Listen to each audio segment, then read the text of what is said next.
Hello my dear friend and my dear student. मेरे इस YouTube channel में आप सभी लोगों का स्वागत है। मैं आज आप लोगों को BA third year 6th semester से इंडियन पॉलिटिकल थिंकर के अंतर्गत यूनिट 5th से ताराबाई शिंदे बताने जा रहा हूं। ताराबाई शिंदे के पहले जितने भी विचारक थे सब के लेक्चर मेरे यूट्यूब चैनल पे अपलोड हैं। आप वहां से प्लेलिस्ट में जाकर उस चैनल को देख सकते हैं, इस पेपर को देख सकते हैं, इस पेपर का अध्ययन कर सकते हैं। Political thinker, Indian political thinker. और जो लोग मेरे चैनल पे पहली बार आ रहे हैं वह कृपया मेरे चैनल को सब्सक्राइब कर दें, लाइक करें और शेयर करें। तो आइए चलते हैं ताराबाई शिंदे के बारे में जानते हैं कि ताराबाई शिंदे कौन थी।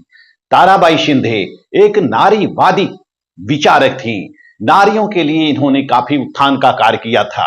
इसलिए ताराबाई शिंदे को 19वीं शताब्दी का उन्नायक विचारक कहा जाता है। उन्नायक विचारक कहा जाता है। यह बहुत ही सशक्त महिला थी। इनका जन्म 1850 ईस्वी में महाराष्ट्र के बुलढाणा प्रांत, जिसको कि बरार प्रांत कहा जाता है, बुलढाणा प्रांत में हुआ था। इनके पिता का नाम हरि शिंदे था। इनके पिता का नाम क्या था? हरि शिंदे था। और ये जो हरि शिंदे थे यह ब्रिटिश राजस्व विभाग में एक क्लर्क होते हैं। राजस्व उपायुक्त के यहाँ एक क्लर्क होते हैं। और हरि शिंदे यह ज्योतिबा फुले और सावित्रीबाई फुले के सत्य शोधक समाज से भी जुड़े हुए थे। जो ताराबाई शिंदे थी, यह ताराबाई शिंदे इनकी इकलौती बेटी थी। और ताराबाई शिंदे के शिक्षा दीक्षा पर हरि शिंदे ने काफी ध्यान दिया था। इनको मराठी पढ़ाई, संस्कृत पढ़ाई और अंग्रेजी पढ़ाई। मराठी, संस्कृत और अंग्रेजी बचपन में ही यह सीख चुकी थी, बाल्यावस्था में ही सीख चुकी थी। क्योंकि उस समय महिलाओं के लिए कोई शिक्षा की विशेष व्यवस्था नहीं होती थी। विशेष रूप से जो निम्न वर्ग की महिलाएं होती थी उनके लिए शिक्षा का विशेष प्रावधान कोई नहीं था। महिलाओं को घर में ही कैद रखा जाता था। जैसा कि 18वीं शताब्दी में 19वीं शताब्दी की स्थिति को हम देख सकते हैं कि महिलाओं की स्थिति क्या थी, निम्नतर स्थिति थी। जो मध्यम वर्ग की महिलाएं होती हैं या फिर जो निम्न वर्ग की महिलाएं होती हैं, उन महिलाओं की स्थिति काफी निम्न थी। उनको केवल घर की चहारदीवारी में ही कैद किया जाता था। यानी कि उनका काम केवल बच्चों का पालन पोषण और पति की सेवा और परिवार की सेवा करने तक ही सीमित था। और न उनके पास कोई अधिकार थे, न उनकी कोई निजी स्वतंत्रता थी, न तो महिलाओं का निजी अस्तित्व था। यानी कि महिलाओं को एक तरह से पुरुषों के अधीन कर दिया गया था और महिलाओं को पुरुषों की दासी बना के रखा जाता था। और इस तरह से हमारे समाज में विभिन्न प्रकार की बुराइयां होती हैं। महिलाओं की स्थिति निम्नतर होती है। उनका कहीं सामाजिक योगदान नहीं होता है, कहीं राजनीतिक योगदान नहीं होता है, कहीं आर्थिक योगदान नहीं होता है, जो मध्यम वर्ग और निम्न वर्ग की महिलाएं होती हैं। तो जैसा कि उस समय बाल विवाह की भी प्रथा प्रचलित होती है, तो ताराबाई शिंदे का विवाह बचपन में ही हो जाता है। बचपन में इनका विवाह हो जाता है। ताराबाई शिंदे का विवाह हो जाता है, बचपन में ही इनका विवाह हो जाता है। और फिर कुछ समय के पश्चात, विवाह के कुछ समयों उपरांत इनके पति इनके यहाँ रहने लगते हैं आकर, यानी कि घर जमाई बन जाते हैं। जैसे कि उसमें महाराष्ट्र में ऐसी प्रथा नहीं थी कि लोग घर जमाई बने, लेकिन उन प्रथाओं को चुनौती देते हुए ताराबाई शिंदे के पिता हरि शिंदे ने अपने दामाद को अपने पास ही रखा। लेकिन ताराबाई शिंदे के पति की मृत्यु युवावस्था के अंतिम दौर में ही हो जाती। यानी कि जब यह युवावस्था पार करते हैं तभी इनकी मृत्यु हो जाती। जब यह युवावस्था में होते हैं तभी इनकी मृत्यु हो जाती है। और ताराबाई शिंदे ने फिर दोबारा विवाह नहीं किया, क्योंकि उसमें विधवा विवाह पुनर्निषेध था। लेकिन ताराबाई शिंदे को विवाह से कोई मतलब नहीं था। उन्होंने निसंतान रहना ही पसंद किया। हमारे समाज में उसमें तत्कालीन बुराई थी विधवा विवाह निषेध। विधवाओं का विवाह नहीं किया जाता था। तो ताराबाई शिंदे फिर बाद में जाकर वह जुड़ जाती हैं सत्य शोधक समाज से। सत्य शोधक समाज जिसकी स्थापना होती है 1873 में, इसकी स्थापना 1873 में होती है। और ज्योतिबा फुले ने 1873 में सत्य शोधक समाज की स्थापना की। तो ताराबाई शिंदे इससे जुड़ जाती हैं, सत्य शोधक समाज से जुड़ जाती हैं और फिर सत्य शोधक समाज के लिए काम करने लगती हैं।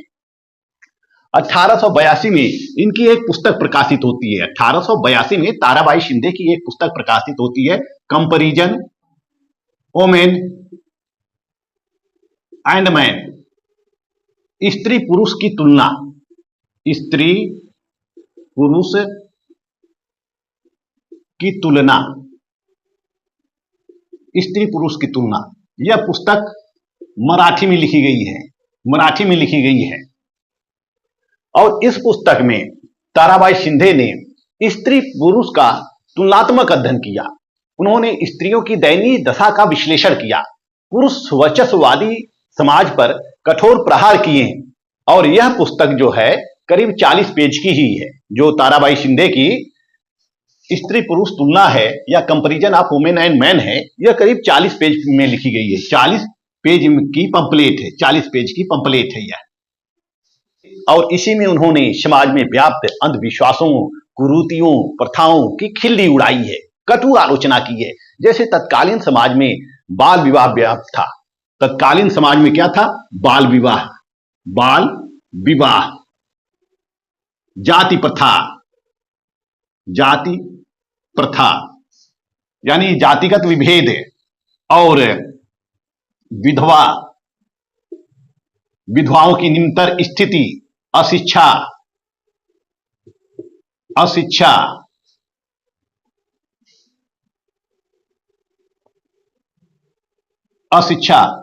इत्यादि पर इन्होंने समाज की जो सोच है, समाज का जो दृष्टिकोण है, उस दृष्टिकोण की आलोचना की है। तत्कालीन समाज में बाल विवाह का भी प्रचलन होता है। छोटी सी आयु में बालकों का विवाह कर दिया जाता था। महिलाएं अशिक्षा की शिकार थी। महिलाओं के लिए शिक्षा का कोई प्रबंध नहीं किया गया था। विधवाओं की काफी निम्नतर स्थिति थी। जो लड़कियां या जो बच्चियां छोटी सी आयु में विधवा हो जाती थी, उनको जीवन भर वैधव्य का दुख भोगना पड़ता था। इसी तरह से जाति प्रथा, जातिगत विषमताएं थी। जो उच्च जातियां थी वह निम्न जातियों को हे दृष्टि से देखती थी। तो इस पुस्तक के अंतर्गत इन्होंने इन सभी समस्याओं पर कटु प्रहार किया है। ताराबाई शिंदे ने जब यह पुस्तक लिखी, comparison of women and man, स्त्री पुरुष की तुलना, तो यह 19वीं शताब्दी में यानी कि उस दौर में यह पुस्तक हलचल मचा दी थी। जो रूढ़िवादी समाज था वो ताराबाई शिंदे का विरोधी हो गया, इस पुस्तक का आलोचक हो गया। इस पुस्तक की प्रशंसा किसी ने भी नहीं की थी। केवल कुछ प्रबुद्ध वर्ग था, बौद्धिक समाज था, जो ताराबाई शिंदे की सराहना करता था या ताराबाई शिंदे की प्रशंसा करता था। इस पुस्तक से उनकी सोच को, उनके दृष्टिकोण की वह प्रशंसा करता था। यह पुस्तक 1882 में केवल एक बार ही पब्लिश होती है, शिवाजी प्रेस के द्वारा। महाराष्ट्र में शिवाजी प्रेस के द्वारा एक बार भी पब्लिश होती है। फिर दोबारा इस पुस्तक को प्रकाशित नहीं किया गया। दोबारा इस पुस्तक का प्रकाशन 1974 में भारत सरकार के द्वारा किया जाता है। तो ताराबाई शिंदे ज्योतिबा के सत्य शोधक समाज से जुड़कर विभिन्न प्रकार की सामाजिक बुराइयों को दूर करने का प्रयास किया। वह समाज के उलाहने से या समाज के चुनौतियों से डरी नहीं, समाज में डटकर सामाजिक समस्याओं का या धार्मिक अंधविश्वासों का डटकर मुकाबला करती रही। ताराबाई शिंदे की ये जो पुस्तक है, स्त्री पुरुष तुलना, यह उनकी मौलिक कृति है। यह पुस्तक उनकी मौलिक कृति है। इसको उन्होंने कहीं से लिया नहीं है, बल्कि उनकी खुद की रचना है, खुद की सोच को यह दर्शाती है। और तत्कालीन समाज में जो भी वह देखती हैं, उन सारे अंधविश्वासों, बुराइयों की आलोचना करती हैं। ताराबाई शिंदे तत्कालीन समाज में व्याप्त पितृसत्तात्मक समाज का आलोचना करती हैं। पितृसत्तात्मक समाज की आलोचना करती हैं। महिलाओं की पराधीनता की आलोचना करती हैं। जातिगत विषमता की आलोचना करती हैं। और जो निम्न निम्न या मध्यम वर्ग की जो महिलाएं होती हैं, जो महिलाएं होती हैं, उन महिलाओं के दयनीय स्थिति की आलोचना करती हैं। उन्होंने स्त्री पुरुष समानता का सिद्धांत प्रस्तुत किया है। इस पुस्तक में स्त्री पुरुष समानता का सिद्धांत प्रस्तुत किया है। आइए कुछ शीर्षकों के अंतर्गत उनके विचारों का अवलोकन करेंगे कि ताराबाई शिंदे का विचार क्या था, विभिन्न मुद्दों पर, विभिन्न विषयों पर विचार क्या था। पहला है बौद्धिक समानता। बौद्धिक समानता।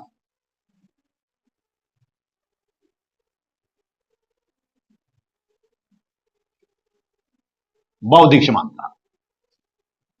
ताराबाई शिंदे का कहना है कि स्त्री और पुरुष में समानता है, स्त्री और पुरुष में समानता है, केवल जैविक असमानता है। जैसे कि विभिन्न पाश्चात्य विचारक हैं, जैसे साइमन डी बोवार हैं, हन्ना आरेंट हैं, इत्यादि विभिन्न विचारक हैं जो कि नारीवादी विचारक हैं। वह नारियों की समानता का वकालत करती हैं, वह नारी समानता पर बल देती हैं। जैसा कि सिमोन डी बोवार कहती है कि स्त्री पैदा नहीं होती, बनाई जाती है। स्त्री पैदा नहीं होती, बनाई जाती है।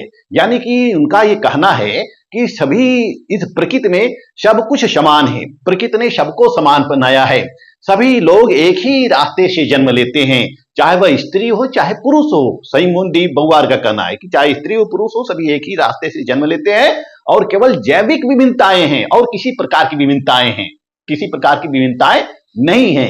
उनकी भी बुद्धि उतनी है जितनी की महिलाओं की बुद्धि है। चूंकि पुरुष पढ़ लिख कर उनमें बौद्धिक विकास हो जाता है, महिलाएं अशिक्षा का शिकार होती हैं, इसलिए उनमें बौद्धिक विकास नहीं हो पाता। इसी तरह से ताराबाई शिंदे भी कहती हैं कि स्त्री और पुरुष में बौद्धिक समानता है, किसी के पास बुद्धि अधिक नहीं है। ऐसा नहीं है कि पुरुष जो है उसके पास अधिक बुद्धि हो गई है, स्त्री जो पैदा होती है उसके पास कम बुद्धि है।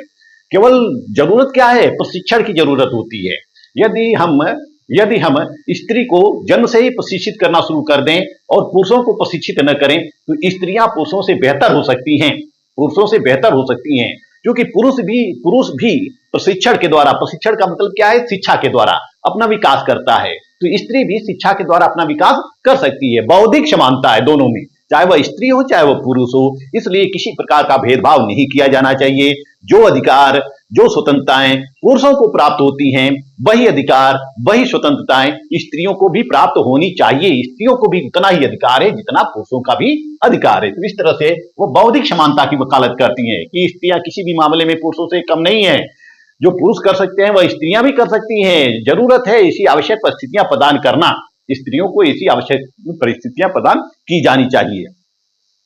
इसी तरह से वह सामाजिक अन्याय का विरोध करती हैं, सामाजिक अन्याय का विरोध करती हैं। तत्कालीन समाज में व्याप्त विभिन्न प्रकार की बुराइयों का वह विरोध करती हैं, जैसे कि बाल विवाह। बाल विवाह के बारे में आप सभी लोग जानते हैं और इसका विश्लेषण भी कर चुका हूं। बाल विवाह, लड़कियों के लिए शिक्षा की कमी, लड़कियों के लिए शिक्षा की कमी, महिलाओं के पुरुषों के प्रति अधीनता, यानी कि महिलाओं को पुरुष के अधीन कर दिया गया था और विभिन्न प्रकार के दमनकारी रीति रिवाज बना दिए गए थे। और यह सारे रीति रिवाज केवल महिलाओं के लिए थे, पुरुषों के लिए नहीं थे।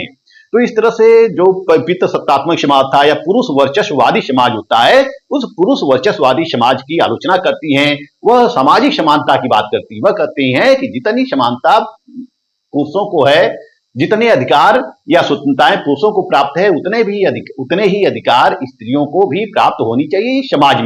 समाज में पुरुष भी अपना स्थान बनाता है, स्त्री भी अपना स्थान बनाती है। तो इस तरह से स्त्री पुरुष के बीच समानता होनी चाहिए और समाज में जितनी भी बुराइयां हैं, इन सभी बुराइयों का अंत किया जाना चाहिए। स्त्रियों को भी पुरुषों के समकक्ष लाकर खड़ा करना चाहिए। जो अधिकार, जो परिस्थितियां पुरुषों को प्रदान की जाती है, वही अधिकार, वही परिस्थितियां स्त्रियों को भी प्रदान किया जाना चाहिए। तो इस तरह से वह सामाजिक अन्याय के विरुद्ध एक सशक्त मोर्चा खोलती हैं और सामाजिक बुराइयों के प्रति यह अपना विचार व्यक्त करती हैं। अपने विचारों के माध्यम से सामाजिक सुधार का विचार प्रस्तुत करती हैं। आइए तीसरा देखते हैं, ऐतिहासिक परिप्रेक्ष्य। ऐतिहासिक परिप्रेक्ष्य।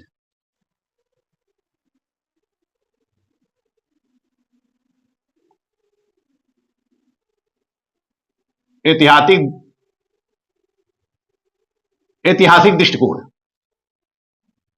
तीसरा हम ऐतिहासिक दृष्टिकोण को लेते हैं। ताराबाई शिंदे इतिहास का अध्ययन करती हैं, इतिहास का अध्ययन करती हैं। इतिहास का अध्ययन करके वह स्त्री पुरुष समानता का विकल्प प्रस्तुत करती हैं या पक्ष प्रस्तुत करती हैं। वह कहती हैं कि इतिहास में स्त्री और पुरुषों को समानता प्राप्त थी। जितना ही समानता, जितना अधिकार और स्वतंत्रताएं पुरुषों को था, उतना ही अधिकार और समानता किसको था? महिलाओं को भी था। यानी कि महिला और स्त्रियों को समान समझा जाता था। इतिहास में ऐसे अनेक महिलाएं रही हैं जो शासक रही हैं, जो संपन्न रही हैं, जिन्होंने समाज के लिए कार्य किया, राजनीति, जिन्होंने समाज और राज्य के लिए कार्य किया। वह समाज और राज्य की दशा और दिशा उन्होंने बदला, जिन्होंने समाज की सोच को बदला, राजनीतिक व्यवस्था को उन्होंने अपनाया और राजनीति में योगदान दिया। इतिहास में ऐसे उदाहरण रहे हैं। प्राचीन समय में भी ऐसे उदाहरण रहे हैं कि महिलाओं ने शासन किया है और महिलाएं पुरुषों के साथ कंधे से कंधा मिलाकर चली हैं। महिलाएं भी युद्ध क्षेत्र में जाती रही हैं। महिलाएं भी युद्ध क्षेत्र में जाती रही हैं।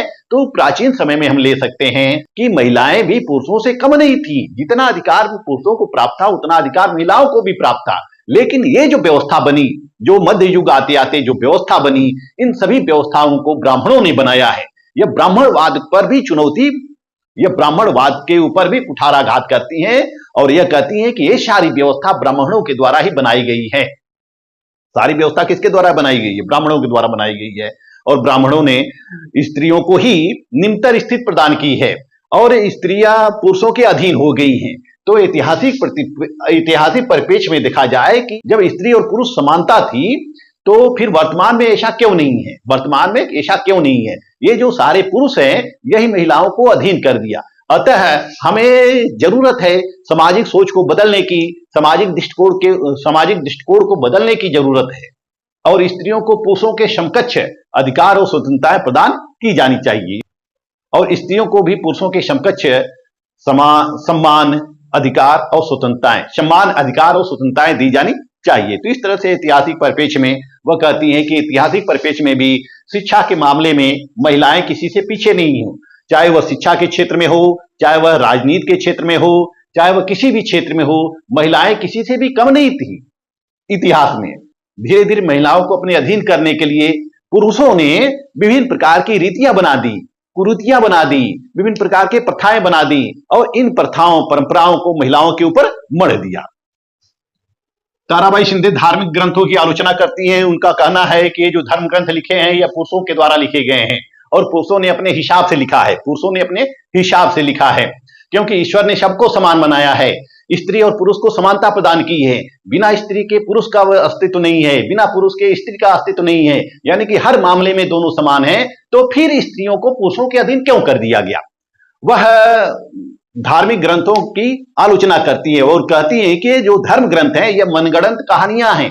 यह मनगढ़ंत कहानियां हैं। जिन विद्वानों के द्वारा धर्म ग्रंथ लिखे गए हैं, उन विद्वानों ने महिलाओं को अधीन कर दिया है या महिलाओं को अधीन करने के लिए ही धर्म ग्रंथ लिखा है। तो इस तरह से ताराबाई शिंदे विभिन्न धार्मिक ग्रंथों की आलोचना करती हैं। वह कहती हैं कि धार्मिक ग्रंथ केवल पुरुषों के लिए है क्योंकि पुरुषों के द्वारा लिखे गए हैं और पुरुषों ने महिलाओं को अपने अधीन कर दिया। पुरुषों ने महिलाओं को अपने अधीन कर दिया, जबकि जितने इस राज्य में, इस समाज में पुरुषों की भूमिका है, उतनी ही महिलाओं की भी भूमिका है।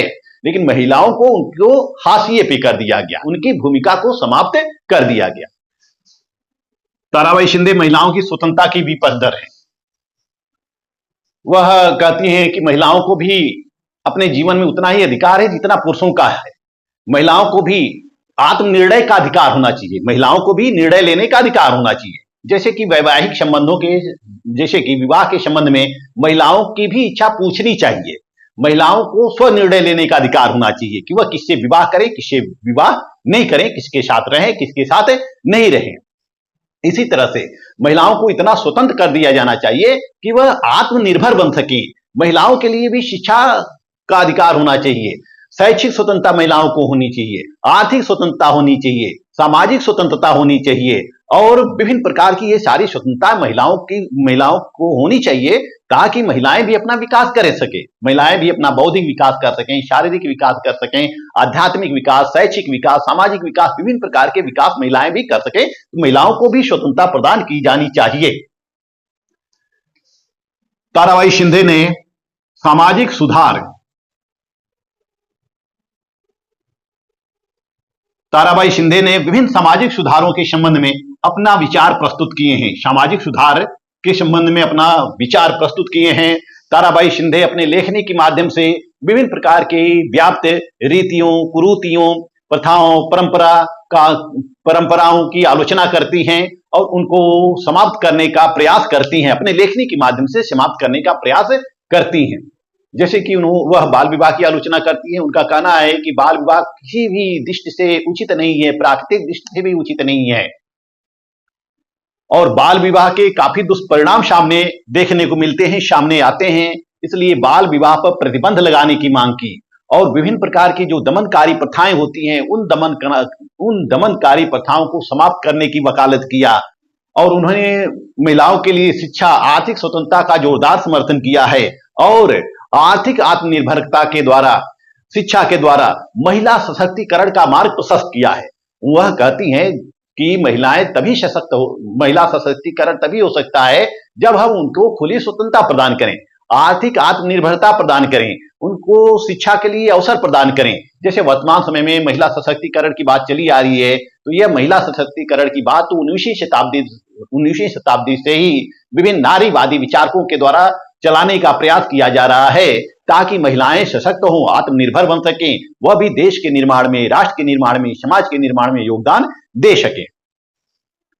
उन्होंने लैंगिक असमानता का विरोध किया है। जो समाज में स्त्री और पुरुष के बीच भेदभाव था, स्त्री और पुरुष के बीच जो भेदभाव होता है उस भेदभाव का विरोध करती हैं।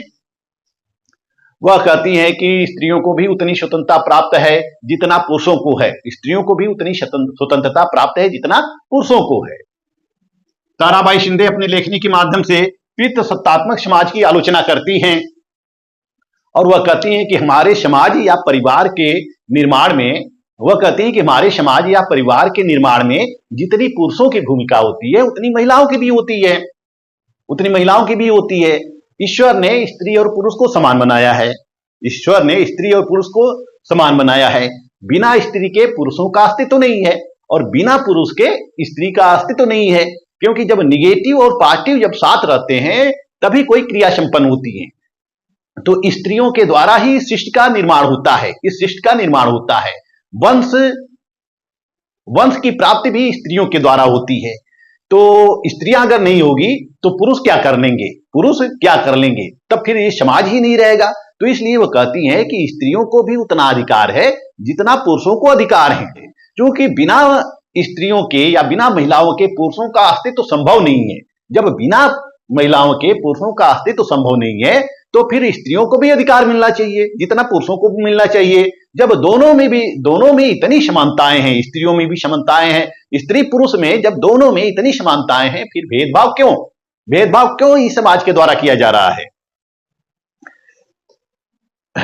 और समाज में जितने भी रीतियां बनी हैं, प्रथाएं बने हैं, कानून बने हैं, सब महिलाओं के लिए ही क्यों बने हैं? महिलाओं के ऊपर क्यों उसको थोप दिया गया है, क्यों उसको आरोपित कर दिया गया है? पुरुषों के लिए क्यों नहीं किया गया है? क्योंकि स्त्री और पुरुष समान है, तो सिर्फ महिलाओं के ऊपर ही विभिन्न प्रकार की पाबंदियां क्यों लगाई गई हैं, पुरुषों के ऊपर क्यों नहीं लगाई गई हैं? ताराबाई शिंदे कहती हैं कि पुरुष अपने आप को स्त्रियों से भिन्न क्यों समझता है, स्त्री की तुलना में वह खुद को इतना महान और बुद्धिमान क्यों मानता है। ताराबाई शिंदे का कहना है कि स्त्री की तुलना में पुरुष खुद को इतना महान क्यों मानता है, इतना बुद्धिमान क्यों मानता है। यदि वह इतने महान थे या इतने हीरो थे तो अंग्रेजों का गुलाम कैसे हो गए? यदि वह इतने महान थे, इतने बौद्धिक, इतने बुद्धिमान थे, तो फिर अंग्रेजों से लोहा लेना चाहिए था, अंग्रेजों को अपने देश से भगा देना चाहिए था। शुरुआती दौर में ही अंग्रेजों को यहां से भगा देना चाहिए था, लेकिन यह व्यक्ति गुलाम कैसे बन गए? उनके बीच ऐसी क्या भिन्नताएं हैं यानी कि पुरुष और स्त्री के बीच ऐसी क्या भिन्नताएं हैं कि पत्नी के मरने के पश्चात जो पुरुष होता है वह तुरंत दूसरी शादी कर लेता है, यानी कि अभी 10 दिन नहीं बीतते हैं तब वह शादी कर लेता है। लेकिन जो महिलाएं होती हैं वह पति के मरने पर शोक क्यों मनाती हैं, या पति के मरने पर वह दूसरी शादी क्यों नहीं कर सकती? ऐसी क्या भिन्नताएं हैं कि पुरुष शादी कर सकते हैं, महिलाएं शादी नहीं कर सकते हैं, जबकि दोनों के बीच क्या है? समानताएं हैं। दोनों के बीच एक तरह से समानताएं हैं, किसी प्रकार से भी अंतर नहीं है, केवल जैविक अंतर है। वह कहती हैं कि इस विषमतापूर्ण समाज में पुरुष जब चाहे तब शादी कर लेता है, महिलाएं शादी नहीं कर पाती हैं, महिलाओं को विधवा बना दिया जाता है, विधवा बना दिया जाता है। और इस विधवा को जीवन भर वैधव्य का दुख भोगना पड़ता है और विधवाओं के ऊपर विभिन्न प्रकार के प्रतिबंध लगा दिए जाते हैं। ऐसा लगता है कि ये विधवाएं जो हैं, इन्होंने अपने पति को मार दिया है, इन्होंने खुद इतनी पति को मार दिया है, क्योंकि विधवाओं को इतनी प्रताड़ना दी जाती है, इतना प्रताड़ित कर दिया जाता है कि उनके बाल काट दिए जाते हैं, उनके गहने उनके बाल काट दिए जाते हैं, उनके श्रृंगार हटा दिए जाते हैं, उनको कोठरी में बंद कर दिया जाता है और विधवाएं किसी के सामने नहीं पड़ सकती हैं। इस तरह से विभिन्न प्रकार की बुराइयां व्याप्त थी और विधवाओं को तरह तरह से प्रताड़ित कर दिया जाता था। ताराबाई शिंदे कहती हैं कि स्त्री और पुरुष के बीच दोहरे मापदंड क्यों अपनाए गए हैं, जबकि दोनों की इच्छाएं सेम है। जितनी यौन इच्छाएं पुरुषों की है, उतनी यौन इच्छाएं महिलाओं की भी है। महिलाओं और पुरुषों में यौन इच्छाओं की समानता है, तो फिर स्त्री और पुरुष के बीच इतना भेद क्यों? वह कहती हैं कि इस प्रकार की विधवा होने से तो सती होना ही अच्छा है। तो इस तरह से ताराबाई शिंदे तत्कालीन समाज में व्याप्त विभिन्न बुराइयों की आलोचना करती हैं। इसके साथ ही साथ वो धार्मिक सन्यासियों पर भी प्रहार करती हैं, यानी कि जो धर्म के ठेकेदार होते हैं, जो पुजारी होते हैं, धर्म के जो ठेकेदार होते हैं, जो पुजारी होते हैं, उन धार्मिक सन्यासियों पर भी प्रहार करती हैं। वह कहती हैं कि बहुरूपिये बनकर घूमते हो तुम, लोगों को ठगते हो, तुम्हारे दर्शन के लिए आई महिलाओं में तुम सुंदरियां ढूंढते हो, तुम्हें हर जगह सुंदर नवजौवना नजर आती है, और ईश्वर की जगह सुंदरियों को तुम ढूंढते हो। तो जो ताराबाई शिंदे होती हैं, वह धर्म ग्रंथों पर भी प्रहार करती है और धार्मिक पुजारियों पर भी प्रहार करती हैं, क्योंकि उस समय हम देखते हैं कि देवदासी की प्रथा विद्यमान होती है और ये जो देवदासी होती है मंदिरों में रहती हैं और विभिन्न पुजारियों के द्वारा इनका शोषण किया जाता है। और इसी तरह से तत्कालीन समाज में जो धार्मिक पुजारी होते हैं, वह घूम घूम कर लोगों के घरों में पूजा पाठ करते हैं और लोगों को ठगते रहते हैं। इस तरह से ताराबाई शिंदे धर्म ग्रंथों की भी आलोचना की है और धर्म ग्रंथों के साथ साथ वह धार्मिक पुजारियों की भी आलोचना की है। वह धार्मिक पुजारियों को किसी भी तरह से श्रेष्ठ नहीं मानती हैं। वह कहती हैं कि ये धर्म के ठेकेदार हैं, ये ढोंग करते हैं या आडंबर करते हैं और महिलाओं को ठगते हैं। तो इस तरह से ताराबाई शिंदे अपने विभिन्न विचारों के द्वारा समाज में व्याप्त तत्कालीन बुराइयों को दूर करने का प्रयास किया है और महिला शिक्षा, महिला स्वतंत्रता पर खुलकर समर्थन किया है। तो 19वीं शताब्दी की यह महान नारीवादी विचारक थी, जिन्होंने अपने विचारों के द्वारा रूढ़िवादी समाज में क्रांति ला दी है। कुछ प्रभुत्ववादी विचारक उनके कार्यों की, उनके विचारों की प्रशंसा करते थे, तो कुछ रूढ़िवादी विचारक उनके कार्यों की आलोचना करते थे। क्योंकि वह पुरुष वर्चस्ववादी समाज था, इसलिए वह महिलाओं की स्वतंत्रता का विरोध करते थे, महिलाओं की किसी भी प्रकार की भागीदारी का विरोध करते थे। वो चाहते थे कि महिलाओं की न तो समाज में भागीदारी हो, न आर्थिक जगत में भागीदारी हो, न देश में भागीदारी हो। उन्होंने महिलाओं को दास बना रखा था और दासी बना रखा था महिलाओं को, और महिलाओं का कार्य केवल घर परिवार को संभालना ही रह गया था। उन दिनों महाराष्ट्र में भी विभिन्न प्रकार की बुराइयां व्याप्त थी। महाराष्ट्र में क्या, पूरे देश में व्याप्त थी और उसमें महाराष्ट्र अलग नहीं था। ताराबाई शिंदे महाराष्ट्र की रहने वाली थी और इन्होंने महाराष्ट्र में व्याप्त विभिन्न प्रकार की विषमताओं को दूर करने का प्रयास किया है। महाराष्ट्र में भी विभिन्न प्रकार की विषमताएं व्याप्त थी, जैसे बाल विवाह, महिलाओं की अशिक्षा, विधवा विवाह निषेध और विधवा अत्याचार, महिला पराधीनता, जातिगत विषमता, लैंगिक भेदभाव, जातिगत विषमता और लैंगिक भेदभाव। लैंगिक भेदभाव का मतलब स्त्री पुरुष के बीच भेदभाव, लैंगिक भेदभाव इत्यादि विभिन्न प्रकार की विषमताएं तत्कालीन महाराष्ट्र में भी व्याप्त होती हैं। ताराबाई शिंदे ने अपनी पुस्तक स्त्री पुरुष की तुलना, comparison of women and main, जो कि 1882 में पब्लिश होती है, इसमें समाज में व्याप्त कुरीतियों और महिलाओं के साथ होने वाले अन्याय को उजागर किया है तथा ज्योतिबा फुले या ज्योतिराव फुले और सावित्रीबाई फुले के साथ मिलकर यह सत्य शोधक समाज के माध्यम से समाज सुधार का कार्य करती रही है और जातिगत विषमताओं का अंत करने का कार्य करती रही है, लैंगिक विषमताओं का अंत करने का कार्य करती रही है। उन्होंने महिलाओं की शिक्षा का, महिलाओं के अधिकारों का, महिलाओं की स्वतंत्रता का खुलकर समर्थन किया है और समाज में विभिन्न कुप्रथाओं को चुनौती भी दी है। इस तरह से हम देखते हैं कि ताराबाई शिंदे ने अपने विचारों से तत्कालीन समाज में क्रांति ला दी है। वह स्पेशली स्त्री पुरुष समानता का समर्थन करती हैं। वह कहती है कि जितनी क्षमताएं पुरुषों में है उतनी क्षमताएं स्त्रियों में भी है। फिर स्त्रियों को पीछे क्यों कर दिया गया है? स्त्री और पुरुष समान है तो जितनी क्षमता का प्रदर्शन एक पुरुष कर सकता है उतनी क्षमता का प्रदर्शन स्त्रियां भी कर सकती हैं। तो इस तरह से ताराबाई शिंदे का जो महिलाओं के प्रति, महिला आजादी के लिए, महिलाओं को समानता देने के लिए, लैंगिक भेदभाव के लिए, पितृ सत्तात्मक समाज को समाप्त करने के लिए, बाल विवाह, विधवा विवाह पर बल और महिला शिक्षा से संबंधित जितने उसके विचार हैं, इन विचारों के द्वारा वह नारियों के लिए समाज में मार्ग प्रशस्त किया है। नारियों के लिए समाज में मार्ग प्रशस्त किया है, महिलाओं के लिए समाज में मार्ग प्रशस्त किया है। उन्होंने विधवाओं के विवाह की भी, विधवाओं का पुनर्विवाह का भी समर्थन किया है, विधवाओं के पुनर्विवाह का भी समर्थन किया है। तो इस तरह से ताराबाई शिंदे 19वीं शताब्दी की एक नारीवादी विचारक हैं और इन्होंने अपने विचारों से क्रांति ला दी और महिलाओं के उद्धार के लिए इन्होंने मार्ग प्रशस्त किया और इन्हीं के नींव पर, इन्हीं के बेस पर जितने भी उनके बाद के विचारक हुए हैं सब ने नारी समानता का वकालत किया है। इस वीडियो में मैंने आप लोगों को ताराबाई शिंदे बताया। अब नेक्स्ट वीडियो में यूनिट 5 से ही, 6 सेमेस्टर से यूनिट 5 से ही मैं आपको पेरियार के बारे में बताऊंगा। मेरा वीडियो आपको अच्छा लगे तो मेरे चैनल को लाइक, सब्सक्राइब और शेयर करते रहिए। मिलते हैं नेक्स्ट वीडियो में, तब तक के लिए धन्यवाद।